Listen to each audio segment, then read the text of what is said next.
আজকে সকাল 7টা নাগাদ বাগনান আমাদের শ্যামবাজার রুটের একটা প্রাইভেট বাস বাগনান থেকে ছেড়ে শ্যামবাজার অভিমুখে যাচ্ছিল। তারা লাইব্রেরি মোড়ে যখন রাস্তা ক্রস করছিল তখন উল্টো দিক থেকে একটা ট্রলার সিগন্যাল ভায়োলেট করে এসে বাসটার পেটে সজোরে মারে সকাল 7টা নাগাদ। এই অ্যাক্সিডেন্টে এখনও পর্যন্ত 23 জন ইনজিওর হয়েছে এবং 2 জন স্পট ডেথ হয়েছে। আরও বাকি কিছু ক্রিটিক্যাল অবস্থা আছে। নিশ্চিতভাবেই এটা একটা ভয়াবহ ঘটনা এবং অত্যন্ত দুঃখজনক ঘটনা।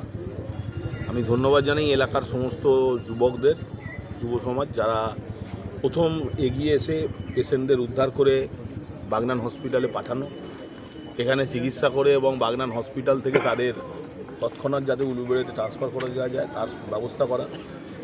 এখানকার যারা বিভিন্ন নার্সিংহোম আছে তারা তাদের অ্যাম্বুলেন্স টাইমে যথাযথভাবে পাঠিয়েছে, তার জন্য তাদের ধন্যবাদ জানাই।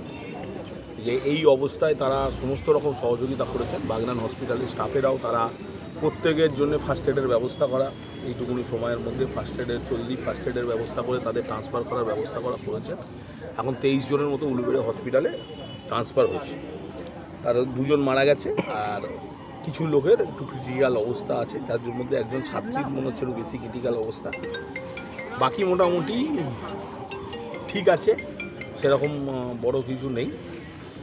যারা মারা গেছে তাদের কি কোনো পরিচয় পাওয়া গেছে? না, এখনও হচ্ছে পরিচয় পাওয়া যায়নি। তারা ছেলে না মেয়ে? সেগুলোকে হসপিটালে নিয়ে যাওয়া হয়েছে, এই বাগে থানায় নিয়ে যাওয়া হয়েছে। থানা পরবর্তীকালে তাদের কাছ থেকে কিছু পরিচয়পত্র পাওয়া যায় কি না পাওয়া যায় দেখে সেটা পরবর্তীকালে তাদের বাড়ির লোকের সঙ্গে যোগাযোগ করবে। যারা মারা গেছেন তারা প্রত্যেকেই ছেলে। ঠিক আছে, থ্যাংক ইউ।